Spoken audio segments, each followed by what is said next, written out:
السلام علیکم ورحمۃ اللہ۔ عزیز طلبہ و طالبات، امید ہے آپ سبھی خوش و خرم ہوں گے۔ گزشتہ سبق میں ہم نے رسا جاودانی کی نعت کے 6 اشعار پڑھے تھے اور آج اس سے اگلے 6 اشعار جو ہے وہ ہم پڑھ رہے ہیں۔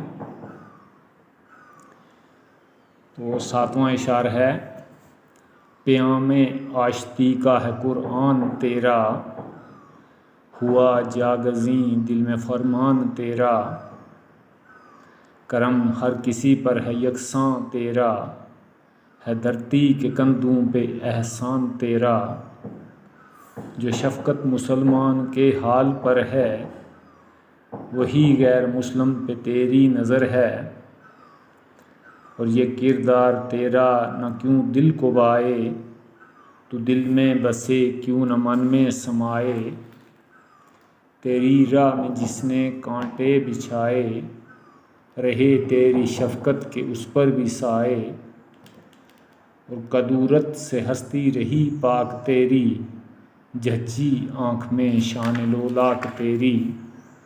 اس کی تشریح کرتے ہیں ہم۔ 7واں شعر: پیام آشتی کا ہے قرآن تیرا، ہوا جاگزیں دل میں فرمان تیرا۔ اے محمد صلی اللہ علیہ وسلم، آپ پر جو مقدس قرآن پاک نازل ہوا، اس میں ساری دنیا کے لیے امن و سلامتی کا پیغام ہے۔ آپ صلی اللہ علیہ وسلم کے ارشاد نے انسانوں کے قلب کو روشن کر دیا ہے۔ کرم ہر کسی پر ہے یکساں تیرا، ہے دھرتی کے کندھوں پہ احسان تیرا۔ اے محمد صلی اللہ علیہ وسلم، تمام انسانوں پر آپ کی مہربانیاں یکساں ہیں۔ آپ صلی اللہ علیہ وسلم کے سامنے تمام انسان بلا لحاظ رنگ و نسل، عربی و عجمی سب برابر ہیں، اس لیے پوری انسانیت پر آپ کے بے حساب احسانات ہیں، اور آپ صلی اللہ علیہ وسلم سب کے لیے رحمت ہیں۔ 9واں شعر ہے: جو شفقت مسلمان کے حال پر ہے، وہی غیر مسلم پہ تیری نظر ہے۔ اے محمد صلی اللہ علیہ وسلم، آپ کی جو شفقت، مہربانی اور ہمدردی مسلمانوں کے لیے ہے، وہی نظر کرم غیر مسلم پر بھی ہے۔ آپ صلی اللہ علیہ وسلم بنی نوع انسان کے لیے یکساں رحمت ہیں، اور آپ صلی اللہ علیہ وسلم کی نظروں میں سب انسان برابر ہیں۔ یہ کردار تیرا نہ کیوں دل کو بھائے، تو دل میں بسے کیوں نہ من میں سمائے۔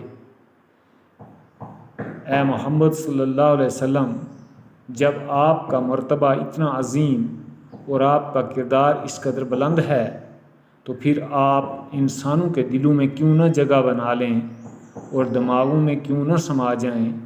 انسان آپ صلی اللہ علیہ وسلم کے عقیدت مند کیوں نہ ہوں، حقیقت میں ایسا ہونا لازمی ہے۔ تیری راہ میں جس نے کانٹے بچھائے، رہے تیری شفقت کے اس پر بھی سائے۔ اے محمد صلی اللہ علیہ وسلم، جس شخص نے آپ کے راستے میں کانٹے بچھائے اور آپ سے دشمنی کی، اس کے ساتھ بھی آپ صلی اللہ علیہ وسلم نے شفقت کی، اور اس کے ساتھ بھی آپ شفقت اور مہربانی سے پیش آئے۔ تو آخری شعر ہے: کدورت سے ہستی رہی پاک تیری، جھچی آنکھ میں شان لولاک تیری۔ تو کدورت کا مطلب ہے رنجش۔ تو اس کی تشریح ہے: اے محمد صلی اللہ علیہ وسلم، آپ کی ساری زندگی نفرتوں اور رنجشوں سے پاک و صاف رہی۔ آپ کے بلند کردار اور سیرت کو دیکھ کر ہر انسان آپ کی عظمت، مرتبے اور شان کا قائل رہا ہے۔ آج کا ہمارا سبق اتنا ہے۔